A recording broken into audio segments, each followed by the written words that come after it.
Hey guys, today we are going to look at using Venn diagrams to help us out with probability. So this bit works basically the same as when we did Venn diagrams in the last unit, but we're just going to use the information that we pull from the Venn diagram in order to help us calculate the probability. Okay, so we're going to start out with problem 1 here. And so you can see we have, we're given all this information about who goes in what. So we're just going to start before we do anything else just by making the Venn diagram. Okay, so first of all, this is going to be, hold on a second, let me just, so that's data management. And then we'll have advanced functions here. And we'll have calc and vectors here. Okay. So if we look at the information provided, there are, I'm just going to zoom out and look at something else so this doesn't get annoying. But so right off the bat it says, remember we're going to start from the inside and work our way out. We're just thinking back to last unit, okay? So always start with the group that's in all three. So this section right here is going to be the first one you look at. Okay. So there's 15 students in all three courses. So we just put those 15 students there. And then we go back a step and it says 25 are enrolled in both advanced functions and data management. So if there's 25 in advanced functions and data management, remember that means that there's 25 people in this section here. Okay. Now, of those 25, 15 are already accounted for. So that means that the remaining 10 are going to go here. Okay? So when we look at the next one, we've got 40 in advanced functions and calc and vectors. So there's 40 in this section here. And once again, 15 of those 40 are already taken into account. So we're going to have 25 in this section here. Okay. Now, you'll notice it doesn't say how many are in data management and calc and vectors. And so we're just going to ignore that for now and hope that it works out, which I assure you it will work out, and you'll see why that is. But it's sort of a just a twist to make the question a little bit more challenging. So 90 students are in advanced functions. 90 students in advanced functions. So what that means is that there are 90 students in this whole circle here. But of those 90, there's 10 here already, there's 15 here already, and there's 25 here already. Okay, so that means that there are only going to be 40 people left over, and they're going to go here. So let's see, we got 40 taking calc and vectors. So this is where the sort of the trick to this question lies. So there's 40 people in, I'm running out of colors now. 40 people are in this circle here. But if you look, there's 15 people here and there's 25 people here, and 15 plus 25 equals 40, which means there's already 40 people in that circle. So that means that there's nobody left in here and there's nobody left here. So we can fill those with zeros. And then the last piece of information is that there's 61 enrolled in data management. So we got 61 in this circle here. And of course, 15 of them are there, 10 of them are there, which leaves us 36 students remaining there. Okay, so that's our Venn diagram.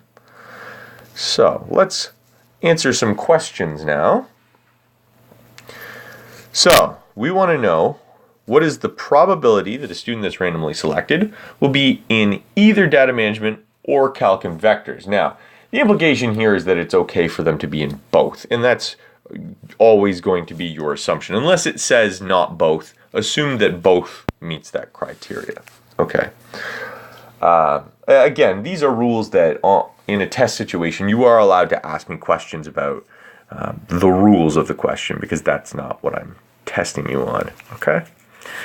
So the probability they're in data management or calculus. So we say, well, how many people are in data management or calculus? So if we go through, so we're saying the number of ways of succeeding here. I'm just going to zoom in a little bit more. Number of ways of succeeding here. So there are 36 people in the first section there of just data management, plus, and we'll have 10 people that are in the data advanced functions section, plus we'll have 15 that are in the all three section, plus we have 25 in the calc and advanced functions section. Okay, and then of course there's the 2 zeros, but we can just ignore them because we don't need to write plus 0. So that adds up to 86. Now we'll go through and we'll say, all right, well, we need the number of total possibilities. So this means the number of total possible students. So we'll say 36 plus 10 plus 40 plus 15 plus 25. So you're just adding all of these numbers, and it will add up to 126. Okay? So that leaves us with a probability of 86 over 126, okay, which reduces to 43 over 63. Okay, and that is our answer. All right, so what is the probability that they're in one of the 3 math classes? So the implication here being that it is only one. I should actually have written that in the question, and I will try to do that in the future, but I should have said only, I don't know what I'm writing here, only one of the 3 math classes. So in other words, they're not taking 2, they're not taking 3, they're taking only 1.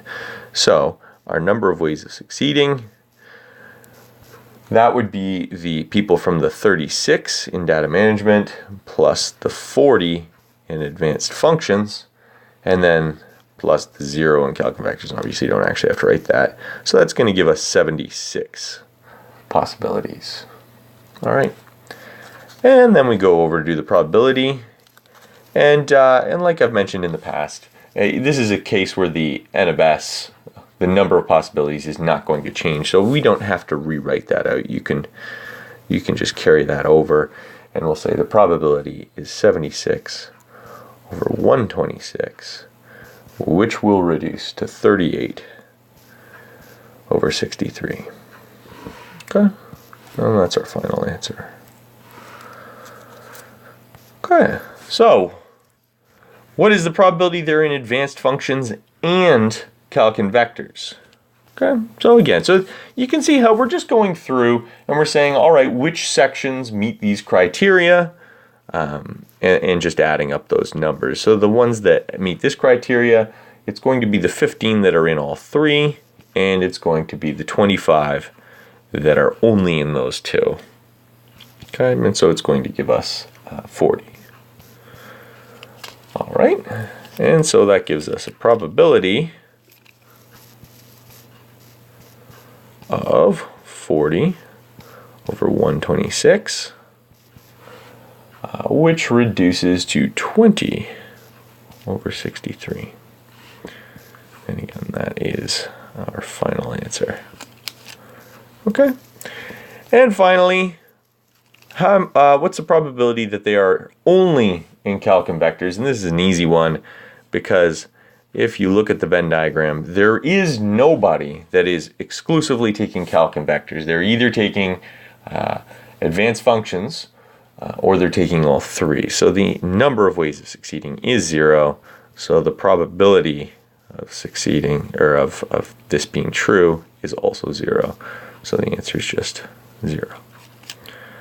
All right, so there we go. So let's do another one here. This time I've completed the Venn diagram for you. You don't have to calculate it yourself. So the marketing department of a magazine collects the following information for a group of randomly selected subscribers. The Venn diagram shows the results. So we're going to find the probability that a randomly selected selected subscriber receives all magazines. So, first thing we're going to do is we're going to say, well, how many ways can we accomplish that? How many people are there that subscribe to all 3? And it is just 5. You can see when I'm zoomed out, it's a lot harder to write neat. And then we need to do n of s, so the number of possibilities. So here we're just going to add up every single one of these numbers. Okay, so 54 plus 18 plus yada yada yada, which I have actually done it ahead of time, and it works out to 253. Not sure why I wrote that in blue. Okay, so what is the probability? The probability is just going to be 5 over 253, and that will not reduce, so that is our final answer. Okay.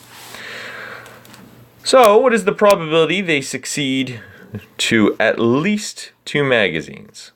So if it's at least 2 magazines, obviously that means that they either subscribe to 2 magazines or 3 magazines, not 1. So we can go through and we can just actually use red. We can just say, all right, so that is going to be these 18 people, these 21 people, these 5, and these 12, okay? Because these 3 there subscribe to 2 magazines, and these 5 subscribe to all 3. So we're just going to add those 4 numbers up. So we will have number of ways of succeeding. We're going to have 18 plus 5 plus 21 plus 12. Okay. 18 plus 5 plus 21. Yeah, that's right. Okay, sorry. So we add those up and we'll get 56. And so our probability is going to be 56 over 253. And again, that doesn't reduce, so that is our final answer. Okay. So what is the probability that they subscribe to Sports Illustrated or Time?